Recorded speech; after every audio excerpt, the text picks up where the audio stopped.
اور ایک جادو وہ ہوتا ہے جو جنات کے ذریعے کیا جاتا ہے، اس کو بھی اچھی طرح سمجھیں. ہوتا یہ ہے کہ جو شیاطین جنات ہیں ان کو کوئی میسج دیا جاتا ہے کہ بھائی تم نے فلاں کام کرنا ہے، فلاں کو نقصان پہنچانا ہے. تو جب ان کو ایک میسج دیا جاتا ہے ایک خاص طریقے سے، جو یہ جادوگر ٹائپ کے لوگ ہوتے ہیں نا، وہ ان کو میسج دینا جانتے ہیں کہ کس طرح سے جن کو یہ میسج دیا جائے گا تو جن سمجھ جائے گا کہ میں نے کرنا کیا ہے. پھر وہ جن سے کام کروانے کے لیے، کیونکہ وہ جن کافر ہوتے ہیں اور شیاطین ہوتے ہیں، یعنی برے جنات ہوتے ہیں، تو پھر کوئی بہت ہی وحشیانہ عمل کیا جاتا ہے جس سے وہ جن خوش ہو کے کچھ کام کر دیتے ہیں. وحشیانہ عمل کیا؟ جیسے معاذ اللہ زندہ چوزے کو زمین میں دفن کر دیا، یا یہ کہ بچوں کی مردہ ہڈیاں قبرستان سے نکال کے ان پہ کچھ عمل کرنا شروع کر دیا کہ بچہ معصوم ہوتا ہے اس کی مردے کی ہڈیاں نکالنا، یا کوئی ایسا گندا عمل، خون اور یہ سب چیزوں میں پینا. یہ جادوگر اکثر سڑے ہوئے ہوتے ہیں، گندے ہوتے ہیں، غلاظت کا استعمال کر رہے ہوتے ہیں اور خود بھی نہاتے نہیں ہیں کئی کئی مہینے. تو ان چیزوں سے جنات خوش ہوتے ہیں. تو وہ جنات جب خوش ہوتے ہیں تو پھر جنات کو کوئی میسج دیا جاتا ہے. اس میں بعض دفعہ جن وہ کام کر لیتا ہے، بعض دفعہ نہیں بھی کرتا. یعنی کوئی ایسا قابو میں نہیں آ جاتا جن کے جادوگر جو بولے گا جن وہ کرنا شروع کر دے گا، ایسا نہیں ہوتا. کئی دفعہ جن قابو میں نہیں آتا، اور بعض دفعہ وہ قابو میں تو ویسے بھی نہیں آتا لیکن میسج پر عمل کر لیتا ہے اور پھر وہ جن اس کو پریشان کرتے ہیں. تو ایسا بھی نہیں ہوتا کہ جس پہ چاہیں جن بھیجیں وہ چلے بھی جائیں. بعض دفعہ جادو، اکثر تو جادو اثر نہیں کرتا ہے. یعنی ایسا نہیں ہے کہ جادوگر کسی کو بھی پریشان کرنا چاہے تو جن بھیج کے پریشان کر دے، ایسا نہیں ہے. بلکہ جنات بھی دیکھتے ہیں کہ بھیج کس پہ آئے ہمیں. تو بعض دفعہ وہ ایسی شخصیت ہوتی ہے جنات واپس ہٹ جاتے ہیں، یا وہ سامنے والے کا کانفیڈنس، اللہ پہ توکل، اعتماد اتنا ہوتا ہے جنات جاتے ہی نہیں، وہ ڈرتے ہیں. یاد رکھیں جو رسول اللہ صلی اللہ علیہ وسلم پہ جادو کے اثرات ہو گئے نا، یہ لوگ اس کو بڑا کیش کراتے ہیں کہ یار جب نبی پہ ہو گیا تو ہم پہ کیوں نہیں ہو سکتا.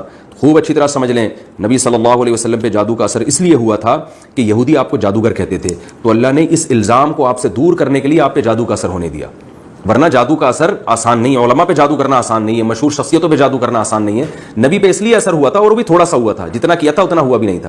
اس لیے ہو گیا تھا تاکہ نبی صلی اللہ علیہ وسلم کو جادوگر کا تانا کم از کم ختم ہو جائے. ورنہ اگر جادو نہیں ہوتا نا تو لوگ کہتے ہیں یہ جادوگر ہیں، انہوں نے جادو کا توڑ کر لیا ہے. تو اللہ نے ہونے دیا کہ دیکھو یقین کر لو کہ یہ جادوگر نہیں ہے، ورنہ ان پہ تو اثر ہوتا ہی نہیں، کیونکہ جادوگر تو خود توڑ کر لیتا ہے اس کا.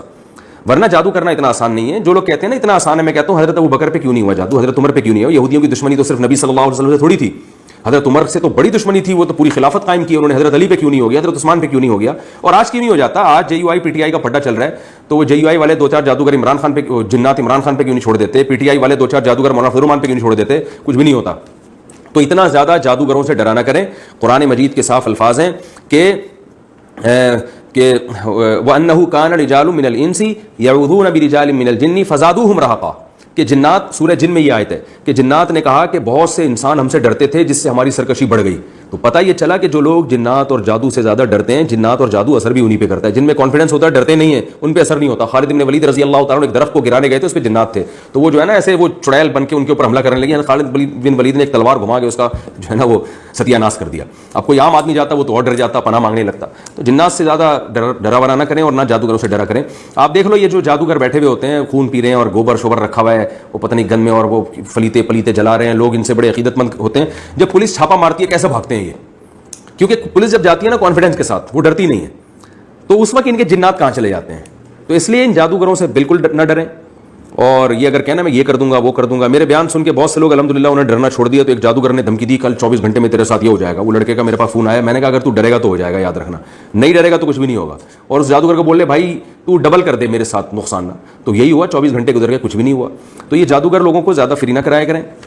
لیکن بہرحال جو اس طرح کے لوگ ہوتے ہیں ان پہ جادو اثر کرتا ہے، جو ان چیزوں پہ زیادہ یقین کرتے ہیں. اور احتیاط کا تقاضا بہرحال یہی ہے کہ رقیہ شرعیہ کا اہتمام کیا جائے تاکہ یہ اثر بھی، اگر اس کا امکان بھی ختم ہو جائے. اور وہی رقیہ ہے جو نبی صلی اللہ علیہ وسلم نے بتایا. سورہ فلق، سورہ ناس رات کو اپنے اوپر پڑھ کے دم کرنا چاہیے، اپنے بچوں پہ دم کرنا چاہیے. اسی طرح دعا سکھائی ہے نبی صلی اللہ علیہ وسلم نے، اعوذ بکلمات اللہ التامہ من کل شیطان وہامہ ومن کل عین لامہ. اس دعا کو پڑھ کے اپنے اوپر بھی دم کرنا چاہیے، بچوں پہ بھی رات کو آیت الکرسی پڑھنی چاہیے سونے سے پہلے. تو یہ چیزوں کا اہتمام کریں گے انشاءاللہ اثر نہیں ہوگا. تو یہ میں نے دو قسمیں آپ کو بتائی ہیں جادو کی، ایک جنات کے ذریعے اور ایک جو شعبدے بازی ہے. اور یہ بات خوب اچھی طرح سمجھ لیں، علماء نے یہ بات لکھی ہے، میں نے حوالوں کے ساتھ یہ بات کی ہے. بعض دفعہ یہ جو شعبدے بازی ہے، مسمرزم کیا جاتا ہے، بعض دفعہ آپ کے دماغ کو پڑھا جاتا ہے. تو وہ بھی کیا کرتے ہیں، یہ بھی جادو کی ایک قسم ہے کہ اسباب مخفی ہوتے ہیں لیکن کچھ کام ایسا ہو رہا ہے جس پہ آپ حیران ہوتے ہیں. بعض دفعہ یہ کیا جاتا ہے، آپ کو خاص عمل دیا جاتا ہے، آپ اس عمل میں مشغول ہوتے ہیں آپ کی سوچ مرتکز ہو جاتی ہے. تو اس سے جو جس نے آپ کو وہ عمل دیا ہے نا وہ آپ کے دماغ پہ اثر ڈال دیتا ہے. پھر